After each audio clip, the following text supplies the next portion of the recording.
Something happened in Ottawa tonight, and if Washington was paying attention, it probably got very quiet.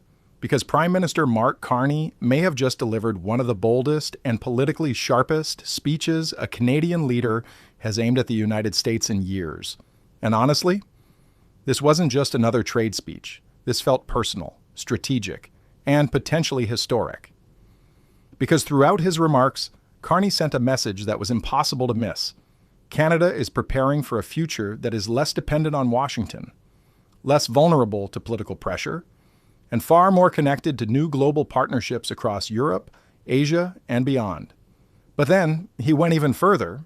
In a moment that's already sending shockwaves through political circles, Carney appeared to acknowledge something Canadian leaders have traditionally avoided saying out loud, that the United States itself may now represent one of Canada's biggest strategic risks.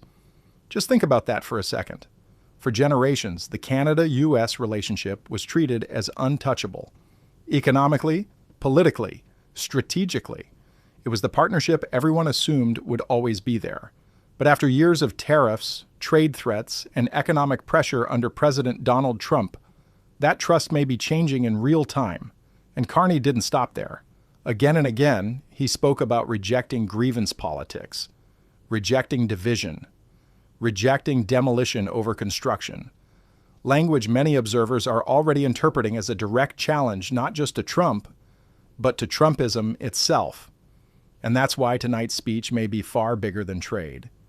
This may have been a glimpse into the future of North American politics, and the future of Canada's place in a rapidly changing world. Because if Ottawa now sees dependence on Washington as a vulnerability, not a strength, then the relationship between these two countries may be entering a completely new chapter.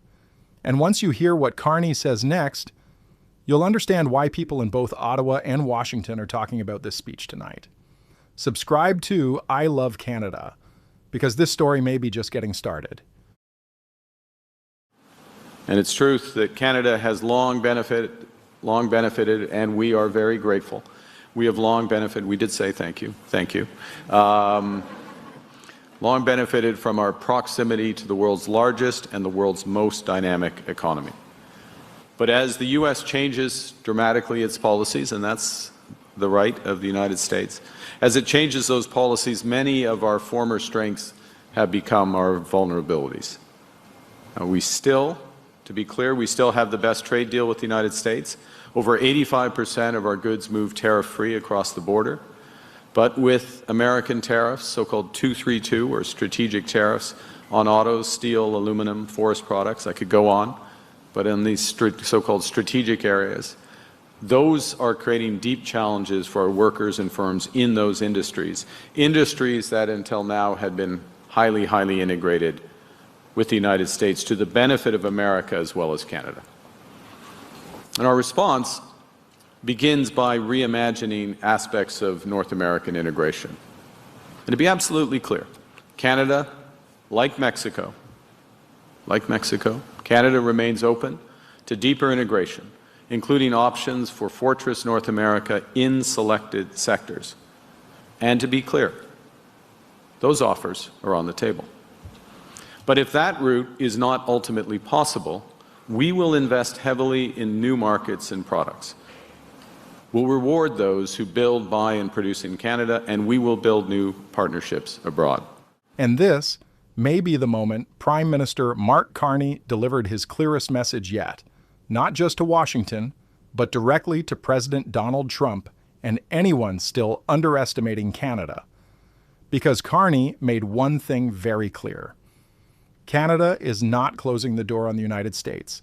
Canada is still open to cooperation, still open to trade, still open to stronger economic ties, still open to building together, just like we've done for generations. But then came the line that changed the entire tone of the speech. If that path is no longer possible, and honestly, that's the part Washington should be paying very close attention to tonight. Because what Carney appears to be saying is bigger than trade policy, bigger than tariffs, bigger than one political dispute. He's signaling that Canada is mentally and strategically preparing for a world where the United States may no longer act like the stable, predictable partner it once was. And here's what makes that so powerful. Canada isn't reacting with panic. Canada isn't backing down. Canada isn't waiting for Washington to decide its future. Canada is preparing options, building new alliances, expanding new markets, strengthening its own economy, and that's a very different Canada than the one Trump may have believed he was pressuring. Because the moment a country stops fearing pressure, that pressure starts losing its power. And tonight, Ottawa may have just made that crystal clear. We're already applying the main lessons of the past 18 months, that we must build our strategic autonomy. Now, that starts with meeting our NATO obligations. Meeting our NATO obligations, and it has to be said, for the first time since the fall of the Berlin Wall. We are in the process, beyond that, moving forward, of catalyzing $500 billion of investment in defense and security and resilience over the next decade. But it means more than that. Building strategic autonomy means more than defense and security. It means building new, reliable partnerships abroad.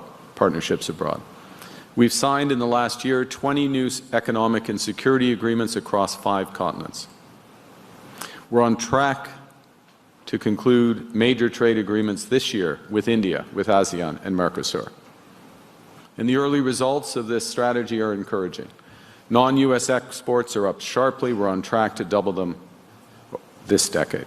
And this is where the speech stopped sounding like politics and started sounding like geopolitics.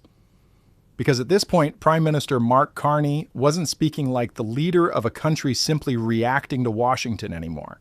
He was speaking like the leader of a Canada that's preparing for something much bigger, a future where Canada stands stronger, thinks independently, and makes strategic decisions on its own terms.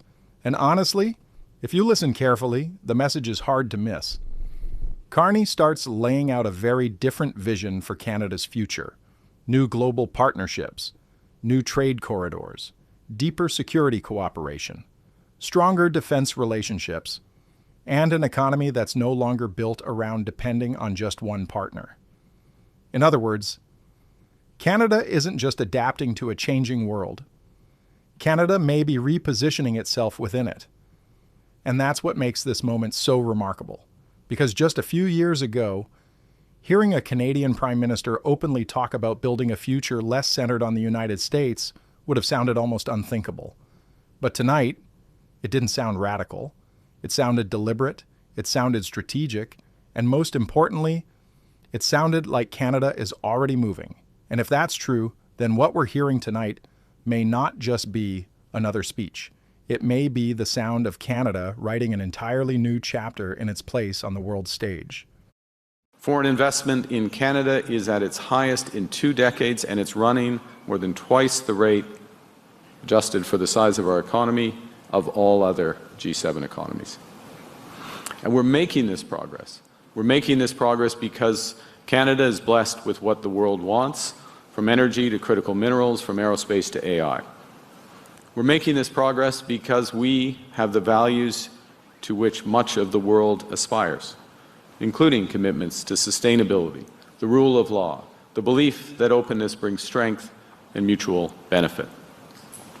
And we're making this progress in part because we've recognized, in some cases before others, the degree to which in the new world sovereignty requires more than a country just being able to feed, fuel, and defend itself, as important as that is. It requires access to those critical minerals, to space-based communications, to sovereign cloud, AI, payment systems, clean energy, and vaccines. And all of that demands partnership. And there's no one-stop shop for that partnership. We need a variable geometry, a dense web of partnerships across those core strategic capabilities and issues, drawing on common values and interests, because it's those common values and interests that will assure alignment and respect to those agreements. So from the coalition of the willing to support Ukraine, where we're one of the largest per capita contributors, to the G7's Buyers Club for critical minerals, and our AI partnership with India and Australia. And this may be one of the most important moments in the entire speech, because this is where Prime Minister Mark Carney stops talking about trade, stops talking about tariffs, and starts explaining the bigger philosophy driving everything Canada is doing right now. And honestly, if you're listening closely, the language he uses says everything. He talks about grievance politics. He talks about division, about tearing things down instead of building them up, about nostalgia replacing vision, about systems, institutions, and global trust slowly breaking apart. Now, here's what makes this moment so fascinating. Carney never once says President Donald Trump's name. Not once. But let's be honest, you don't have to be a political insider to understand exactly who or what he's talking about. Because this didn't sound like ordinary political criticism. This sounded like Carney drawing a line between fear and stability, between division and cooperation, between tearing down and building something stronger. And in that moment, Carney wasn't just positioning himself as an alternative for Canada. He was positioning Canada itself as an alternative vision for the Western world. Calm instead of chaos, partnership instead of pressure, long-term strategy instead of short-term political theater. And if that's really what this speech was about, then tonight may have been about far more than Canada.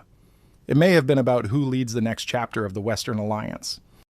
I think this is safe to say across all our countries, the same conversation is taking place at kitchen tables, on factory floors, and chat rooms. People feeling a loss of control. It's a conversation that's been going on for a few years. Control or loss of control over their cost of living. Loss of control over who comes across their borders.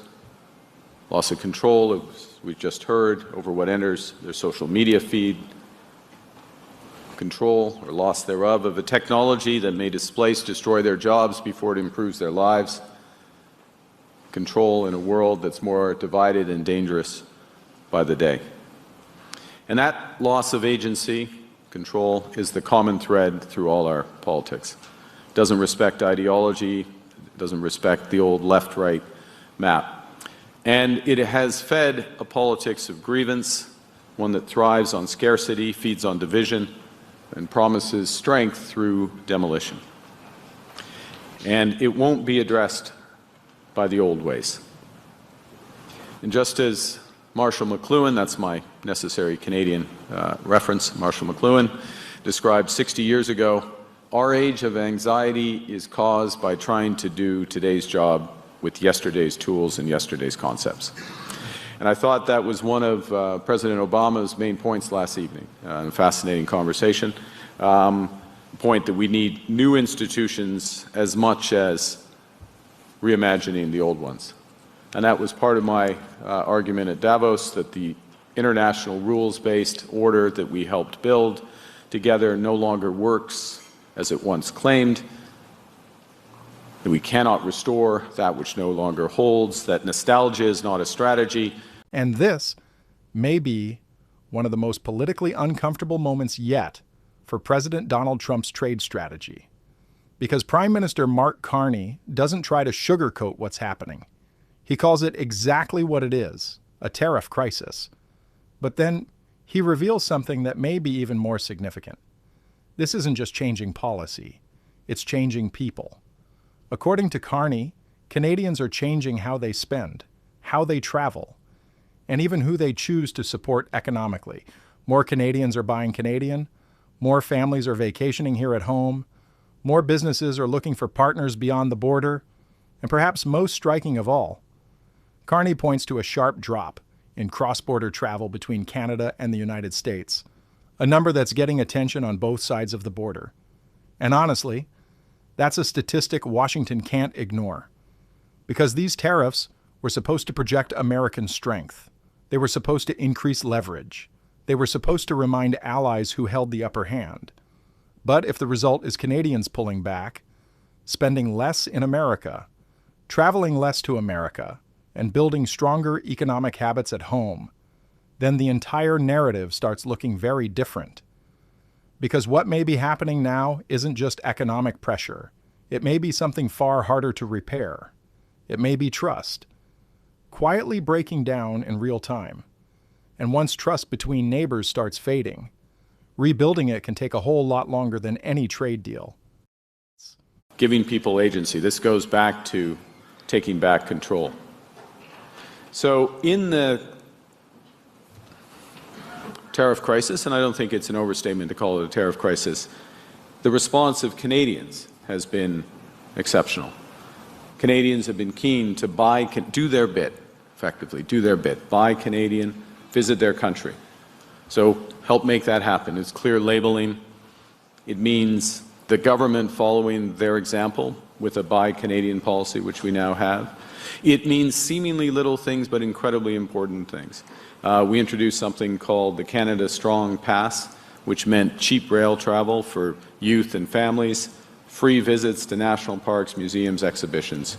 Over the course of the summer, we extended it over the holidays in the winter and now over this summer. Huge increase in domestic tourism and spending, up to, depending on how you measure it, around 20%, paralleled by about a 35% fall in cross-border visits. It means something else as well. Our message to Canadians right from the start has been reflecting back what we've heard. It's a more dangerous world. We have to take care of ourselves. And as Canadians, we will always take care of each other.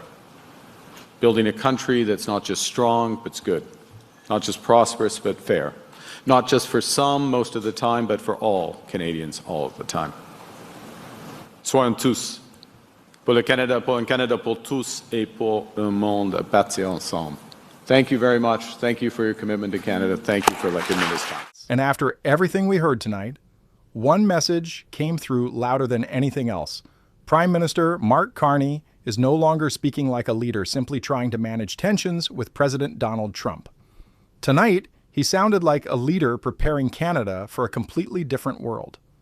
A world where the United States, for generations Canada's closest partner, can no longer automatically be seen as predictable, stable, or guaranteed. And honestly, that's a massive shift. For decades, Canada built its prosperity on one simple assumption, that America would always be there, as our biggest market, our closest ally, our most trusted economic partner. But after years of tariffs, trade threats, political pressure, and growing uncertainty coming out of Washington, that trust appears to be changing faster than many ever thought possible. And here's what makes Carney's response so remarkable. He's not reacting with fear. He's not waiting for Washington to change course. And he's certainly not backing down. Instead, he's doing something very different. He's pushing Canada toward greater independence, toward stronger domestic industries, toward new global partnerships across Europe, Asia, and beyond, toward an economy and a country that's far less vulnerable to pressure politics. And that's why tonight's speech may matter far more than many people realize.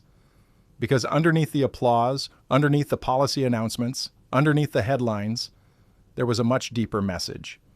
Canada is preparing for a future where it may need to stand stronger on its own.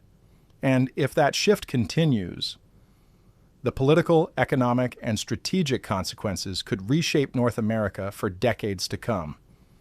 If you want deep analysis on the forces shaping the future of Canada and the United States, subscribe to I Love Canada.